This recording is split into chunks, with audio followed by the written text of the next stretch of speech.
হারের ভয়েই কি হাল ছেড়ে দিলেন দেবাংশু? সকাল থেকে নন্দীগ্রামের মাটিতে দেখা গেল না দেবাংশু ভট্টাচার্যকে। হঠাৎ একই কাণ্ড। গত 2 থেকে 3 দিন ধরে দফায় দফায় উত্তপ্ত হয়েছে নন্দীগ্রাম। এক বিজেপি কর্মীর মায়ের খুনের ঘটনা ঘটেছে। স্বাভাবিকভাবেই নন্দীগ্রাম এলাকায় ভোটের দিন তৃণমূল প্রার্থীর ভূমিকা কী হবে সে নিয়েই চলছিল রাজনৈতিক চর্চা। তমলুক লোকসভা কেন্দ্রের মধ্যেই পড়েছে নন্দীগ্রাম। শেষ বিধানসভা ভোটে এখানে মমতা বন্দ্যোপাধ্যায় বনাম শুভেন্দু অধিকারীর জোট টক্কর দেখেছে বঙ্গবাসী। তাই এইবারও যে এই লোকসভায় তৃণমূলের প্রেস্টিজ ফাইট তা বলার অপেক্ষা রাখে না। এইবার মমতা বন্দ্যোপাধ্যায়ের অনুগামী তথা তমলুকের তৃণমূল প্রার্থী দেবাংশু ভট্টাচার্যের ভূমিকা কী হবে সেই দিকেই নজর ছিল সকাল থেকেই।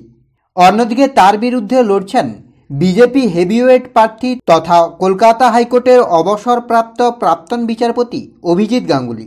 লড়াইয়ের ময়দানে রয়েছেন সিপিএম নেতা সায়ন বন্দ্যোপাধ্যায়। কিন্তু দিনভর সে অর্থে নন্দীগ্রামে দেখাই গেল না দেবাংশু ভট্টাচার্যকে। ভোট ষষ্ঠীর সারাদিনই দেবাংশুর খোঁজ করতে গিয়ে যেন কিছুটা হতাশ রাজনৈতিক মহল। কারণ যেখানে বিজেপির দাপটের সঙ্গে ভোট করছে সেখানে নন্দীগ্রামে নির্বাচনের দিন পাই রাখলেন না তৃণমূল প্রার্থী দেবাংশু ভট্টাচার্য। যদিও তৃণমূল প্রার্থীর বক্তব্য, নন্দীগ্রামে গতবার আমার দলীয় সুপ্রিমোর সঙ্গে কি হয়েছিল আমি জানি। ওখানে আমাকে আটকে রাখার ফাঁদ পাতা হয়েছিল, তাই আমি সেখানে গিয়ে সেই ফাঁদে আটকে থাকতে চাইনি। তবে নন্দীগ্রামে যে ধরনের ভোট হয়েছে তাতে কিছু জায়গায় অস্বস্তি হলেও বাকি সব জায়গায় ঠিকঠাক আছে। যদিও তৃণমূল প্রার্থী নন্দীগ্রামে না যাওয়া নিয়ে কটাক্ষ ছুঁড়তে ছাড়েনি বিজেপি। পদ্মপ্রার্থী অভিজিৎ গাঙ্গুলি বলেছেন, পোষা কোম্পানি আইপ্যাক হয়তো বলেছে হলদিয়ার বাইরে যাও না।